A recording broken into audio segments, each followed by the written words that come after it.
Welcome to The Authentic Spiritual Journey, a weekly podcast featuring real and practical spiritual conversations from diverse perspectives here on the Experience of the Soul podcast channel. Today, episode 226, Hitting Roadblocks. And now your host, Reverend Cynthia Alice Anderson. Hello and welcome to The Authentic Spiritual Journey. My name is RCA. I'm the host and I'm here today in 818 Studios with my producer. Good morning, everybody. This is Dave Croft. Thank you so much for joining us for another episode of The Authentic Spiritual Journey. As always, I want to welcome you to a brand new week. Or, if you're listening to this on a Friday, I hope you had a great week. Yeah, exactly. But we know that you have a lot of options out there. And so we want to thank you for spending part of your day with us. Yes, it's going to be a great, great day. And I know a lot of you listen as you drive or cook, or somebody said to me the other day, well, I just put it on your channel and let it play on YouTube. And I think that's awesome. I do that myself sometimes. And recently I've been really motivated by our work together, Dave. And also Donna Bevan Lee's show lately has been lighting me up. She's done such a great job and her work is very deep, on healing your family legacy. So that's been a lot of fun and really proud to have her on the channel as well. So that's been a lot of fun. And today is going to, you're going to say, am I listening to RCA or Donna or Monique or all the above? Because today's topic will touch every area of your life. It is spiritual. It is emotional. It has a therapeutic aspect and content. So, Dave, give us our title for today. Yes, certainly. The title for today's episode is Hitting Roadblocks, episode 226, Hitting Roadblocks. Yeah, 226. Wow. Sometimes I need to pause a moment with that. We've now done... How do we do that? We've done more shows, I think, than I did when I did my 11-year-long run of drummer talk. Because I was nowhere nearly this consistent when I was just, talking about drums and stuff. Well, somebody said to me the other day, I think you're working too hard. And I said, well, I wouldn't be surprised about that, but what do you mean? And he said, well, you already have so much content out there. Why don't you just sit back and let people find it and, not quit working so hard? I go, well, maybe I should work a little bit smarter. I said, but I can't help it. Yeah, no, I can't help it. And but go ahead. Yeah, no, when it comes out of a place of passion and a place that just naturally effervesces out of you, like you almost can't help yourself, right? Then it's easy. Like I was riding back from recently from playing running sound at Unity North Tampa, and Mark was in the car, my friend Mark, and he was asking me about composing music and stuff, and I thought, and then he said, "Oh, I'm really sorry about talking about work," and I'm like, "Well, are you kidding? I can literally talk about this all day, every day, and in fact, I do. So this isn't, as a matter of fact, doesn't work at all." And so, when it's coming out of that natural well within you, and it doesn't, you can really talk about it all day. It's true. And I love to do it. And frankly, friends, me talking about it to you keeps me honest in my process. Mm-hmm. It makes me stay consistent, aware, moving forward. And it helps me challenge myself in these teachings. And what I'm hoping you're hearing as time moves on is you're hearing my development also. I'm developing as a minister, as a speaker, as a podcast host. I'm developing in my emotional and spiritual life. And I want you to be able to see my growth and experience it with me. And so we grow together. And if I just, quote unquote, leave the content out there, that's not going to happen. Yes, I'm going to reach more people, but over time, I might reach people over time with those numbers, but I will reach more people by continuing to put out content and you sharing it. And what matters to me is ministering to people. So when you give, online to this ministry, it ensures we'll keep doing it. Because I couldn't do it for free all the time, even though I have done it many, many times for free. Because it's a gift. It's a gift to share. And I'm grateful for the support, though, that keeps it going. Yeah. Absolutely. And we're on a journey together, Dave and I. We're different people than we were when this started, several years ago. Yeah, that's true. And I do appreciate being a small part of your story. Oh, here. Big part. Yeah, big part. Big part. So, Dave, give us the title one more time. Hitting roadblocks, talking about growing and living life and, making plans and then hitting roadblocks when things don't go according to plan. It wasn't the show right before this, Flow? I'm thinking it was. Yep, absolutely. Yep. And so that's exactly why I'm talking about it, because when we're on the spiritual journey, we love to flow. We love for it to be easy, Somehow we have some idea. I think it's all the self-help gurus that make it seem like you just do these 5 things, or for me, these 7 things. Just do these 7 laws and all will be well. And you're like, what? Yeah, it just works out. Yeah.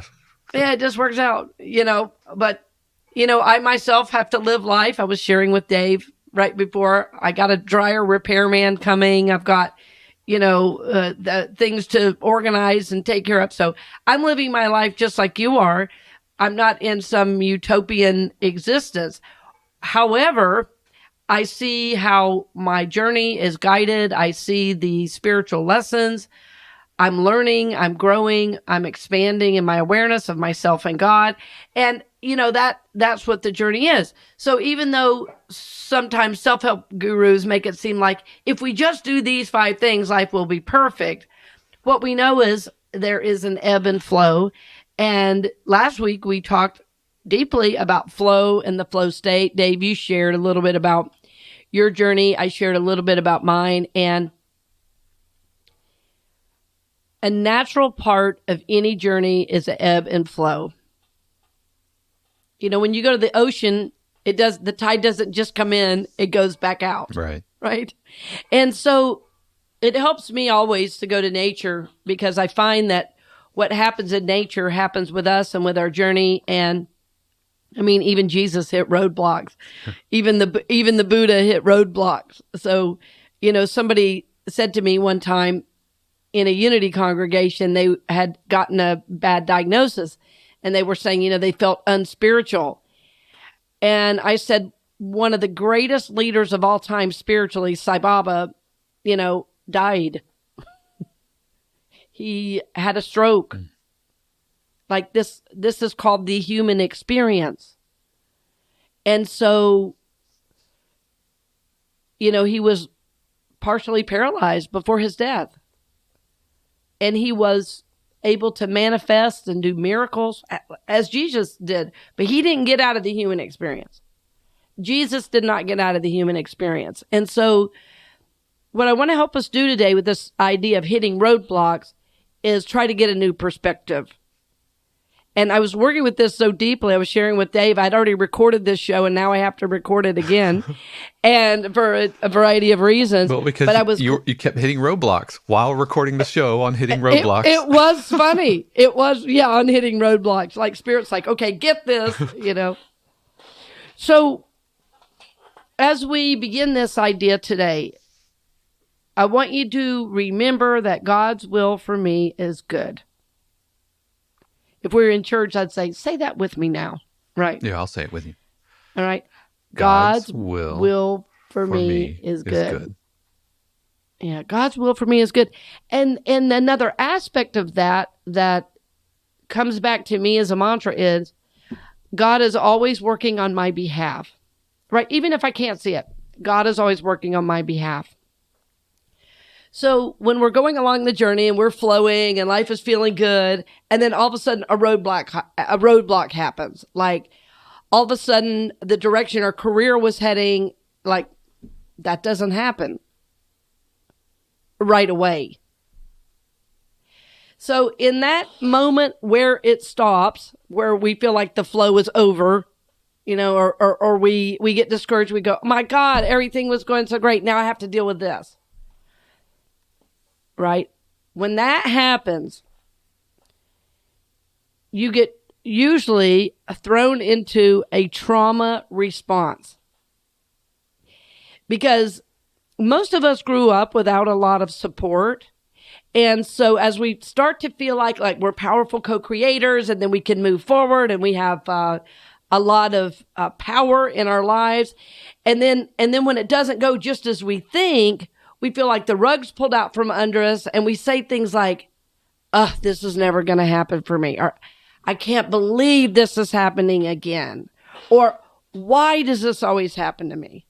Yeah, these are the kind of phrases that come up. And so what we're doing is our ego is saying, well, I wanted to go here and I'm not here, so I'm going to make that wrong.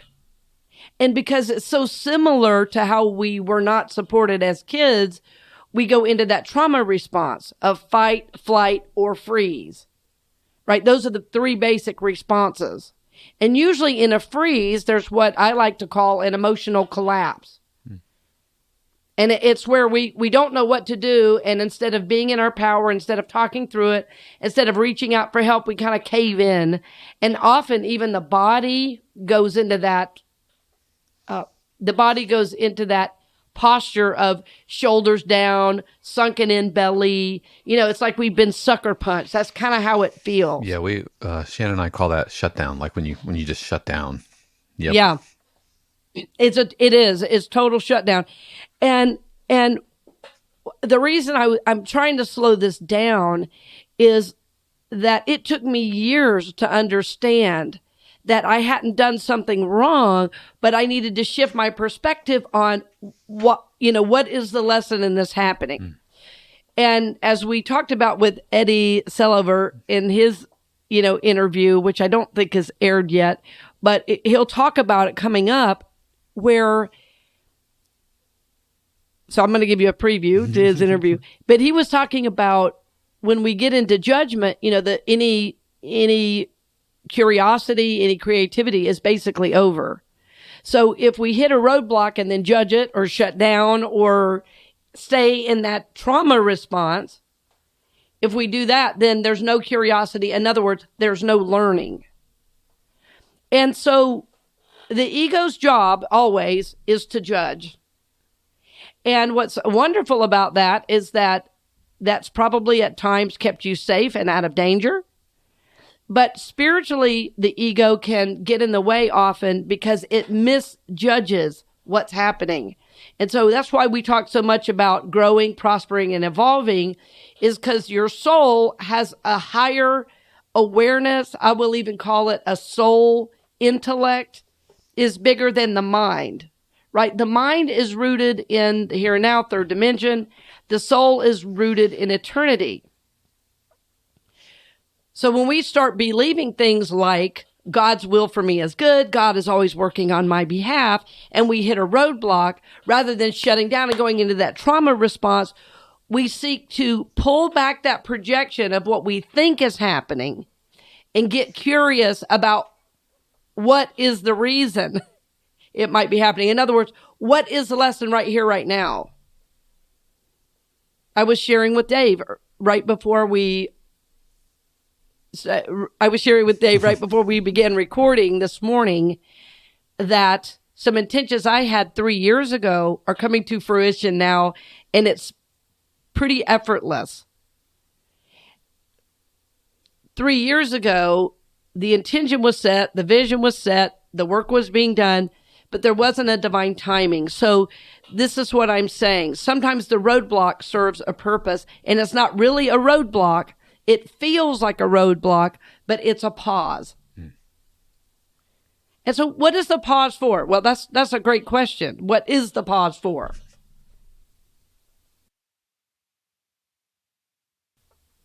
What is the pause for? So you're flowing along, life seems good, and then boom, a roadblock. With a dear friend of mine, it was a physical illness that was completely unexpected. And she was just spun around, anybody would have been.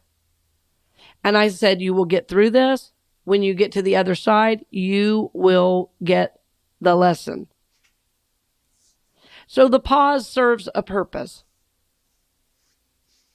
Sometimes the purpose is to help you integrate the things you're learning, the things you're intending, the things you're moving towards. Because we think in the linear and the soul operates holographically. We think we go point A to point B, like a line on a math problem. But that's not how life is. We have an intention, we move toward it, and there's twists, there's turns. And as those twists and turns happen, a new consciousness is being created.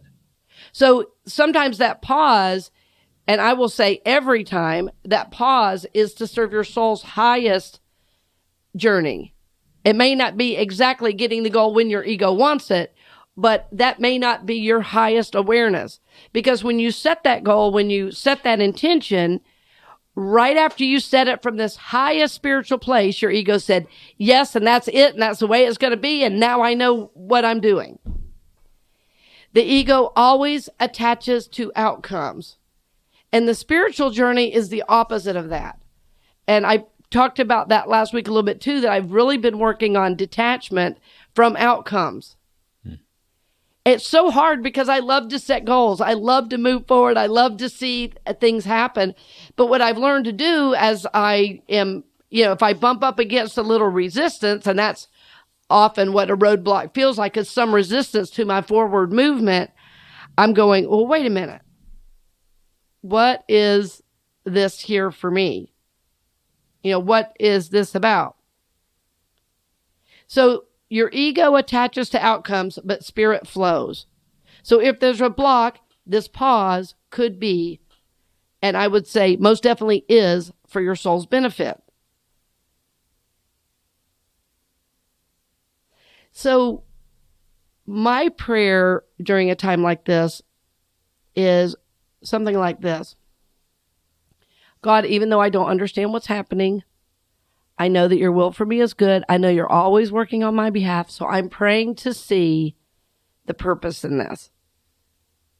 There's a little bit of surrender that goes on. I'm praying to see the purpose in this because I really want this. I thought this is what you're guiding me to do. So I'm just going to wait for an answer until I know what's mine to do.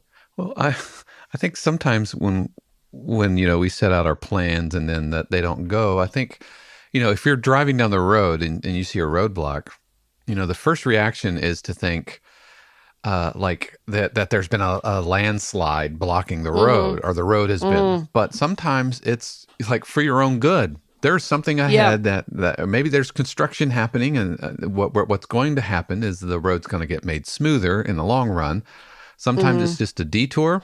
Sometimes it's just a guy with a sign that he turns and says, just slow down. Just exactly. Just slow down. But it's not always a mudslide, taking out the bridge. Right. Well, and we all often go into catastrophizing when something doesn't go it's like, what am I doing all this for? It's like we blow it up. And I've learned too that psychologically that's called a manic defense. It's so much easier to do that than to just feel what's happening. But you're speaking to my next point, Dave, which is about sometimes we just need a regroup. Yeah. Just slow down a little bit, regroup. Yeah. When we were planning our 200th episode, I first had this idea of doing this huge party. And every time I checked in about it, Spirit was like, no, just invite the people that have supported you financially, because they're the people that keep the show going. And I thought, is that okay? I had to get my head around that. Like, I always want to involve everybody. And I thought, my guidance was so clear. No, just these people. And what was so special about that 200th episode event is everyone there had a clear investment in the show. And actually, two of our largest donors couldn't be there and sent an extra gift. I said, no, I'm trying to thank you. And they were like, no. No, thank you. So that pause in that process made that a more special event. I was thinking, oh, let's get a bunch of people and celebrate. And it was like, oh no, let's honor those people who've been with us. And that honoring was special because it was a smaller group. Everyone talked to each other. And I heard people, I'm still hearing about that. And it was 6 months ago or longer. And people are still saying to me, that was really cool. The venue was awesome. And I love that we had these mugs that you gave us and we got to just drink out of them and take them home. I said, yeah, I was trying to do no waste. They were like, yeah, that was obvious. It was obvious that there was like a cool vibe. Now, so if I wouldn't have gotten that pause, it wouldn't have been as special of an event. I would have spent a lot more money in creating it. And I would not have honored the people who've really given big to the show and ensured that we stay on the air. So my initial thought was an idea of celebration. How could that be bad? But the pause helped serve the highest good that wanted to come forward in that situation. So it wasn't a bad pause, but it was unexpected because I kept thinking I couldn't find a venue and then I couldn't find a venue. And I was finally like, well, wait a minute, what's trying to come forward? I had the idea of being in a coffee shop. And then what was so amazing when that didn't work out, the coffee shop said, well, even though we can't have it, is it okay if we just donate all the coffee for the event? Yeah, that'd be okay. I think I drank more coffee that day than I had an entire week before. I literally lost count. Yeah. So we're talking about, friends, if you're, just jumping into the show, for some reason, I'm feeling the need to reiterate where we're going. And we were talking about when you're flowing along the journey and we hit something that feels like a roadblock, what do we do? And we're saying the normal human response in the beginning is to react, to go into the trauma state, to think, what did I do wrong? To go into fight, flight, or freeze, or this emotional collapse. And what we're saying is it may be time to pull back that projection from that old reaction and simply say, what does this have to do with me and my journey? What is trying to come forward? And realize it's not a block. It could be a pause to reintegrate, we said, or to integrate what's been happening. It might be time, as Dave alluded to regroup and kind of gather your troops again and say, wow, what is this? And if you work with a team in your life or your work, sometimes you have a support team therapeutically. Maybe you have a minister and a therapist, or maybe you have a life coach and a spouse that's really engaged in your process. Maybe you talk to them about, what are you seeing this? And can you help me get a new perspective? Because sometimes where we're seeing it is limited and from the ego. And we're trying to rise up and get the soul aspect, a soul discernment. And then to use that phrase, either God's will for me is good or God is always working on my behalf. Those are phrases that are going to help lift you up into that.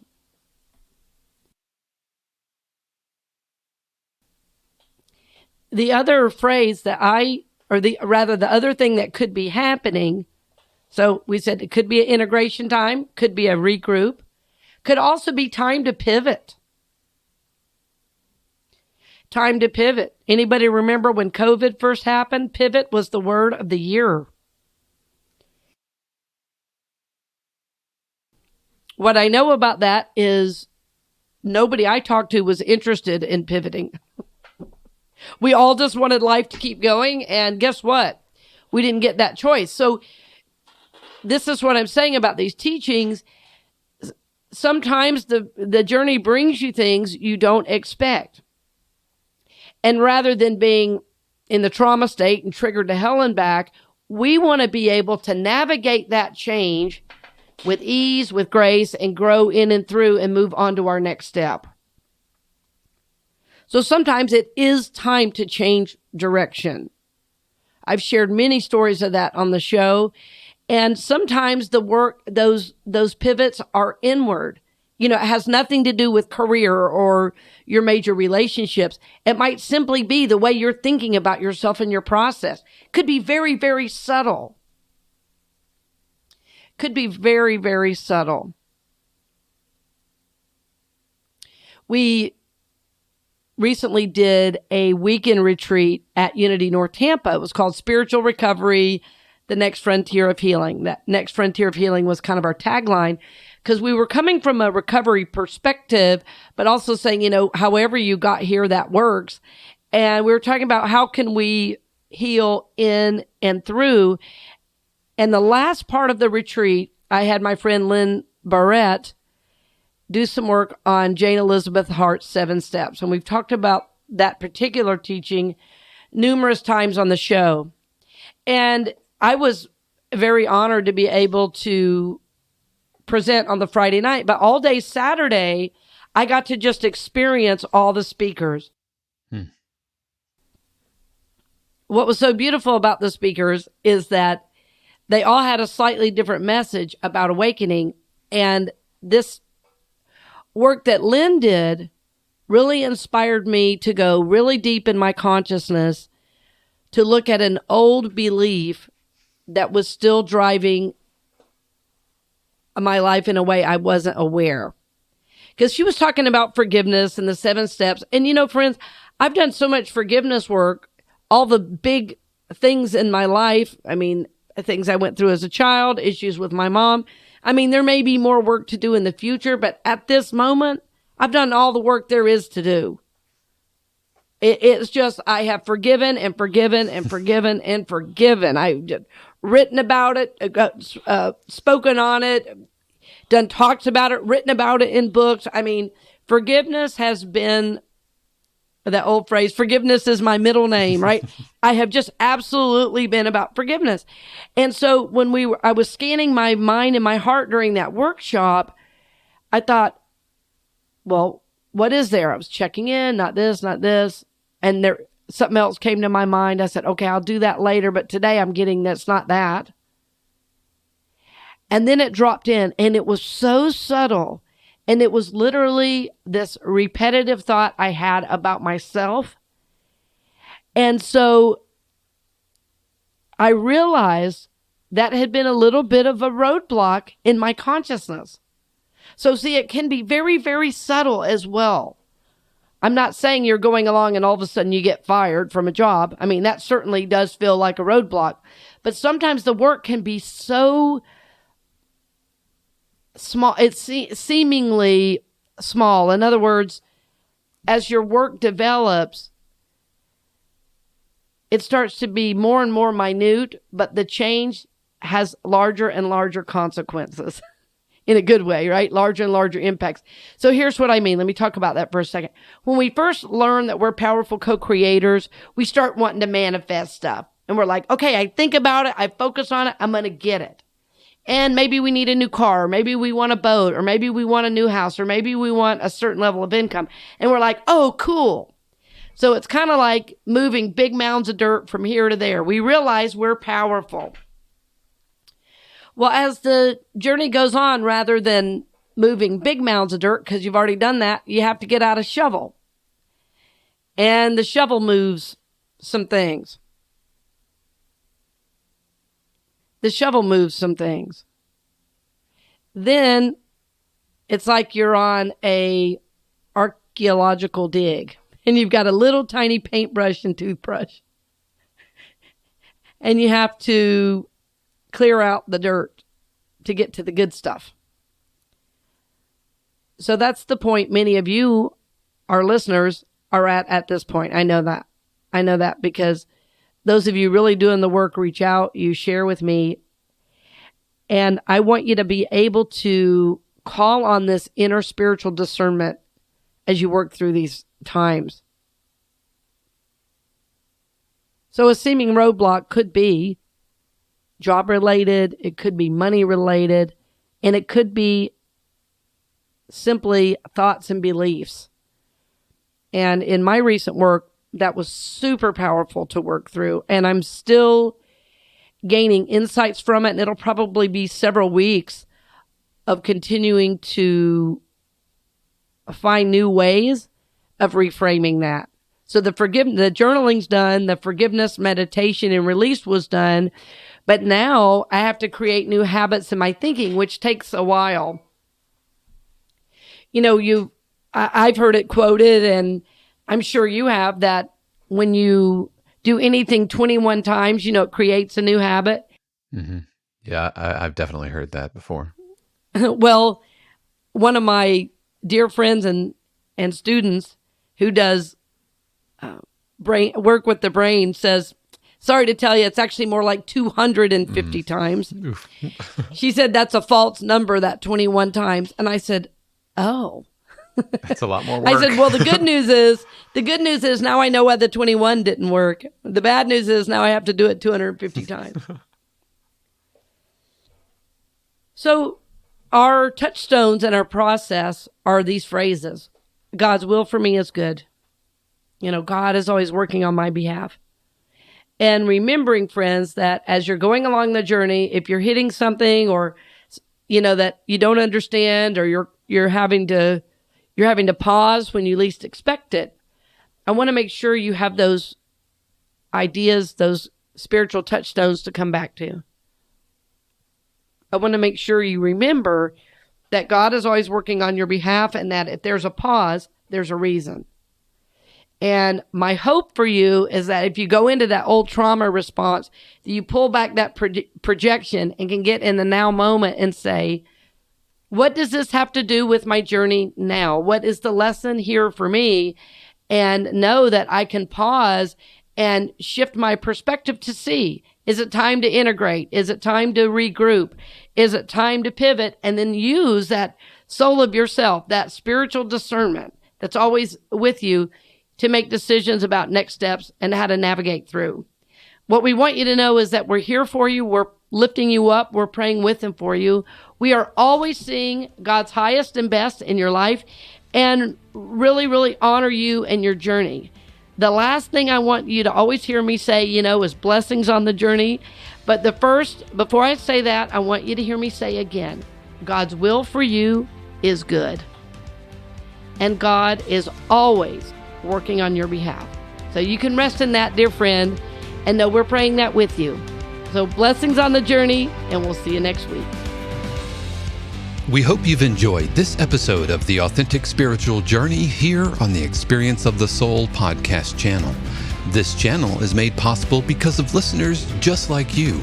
If you would like to support the channel with your tax-deductible contribution on an ongoing basis or through a one-time gift, head over to experienceofthesoul.com/support. The Authentic Spiritual Journey is copyright 2022, Cynthia Alice Anderson, all rights reserved. Our theme music is composed by Dave Croft and used with permission from RR Hot Publishing. The Experience of the Soul podcast channel is a production of 818 Studios.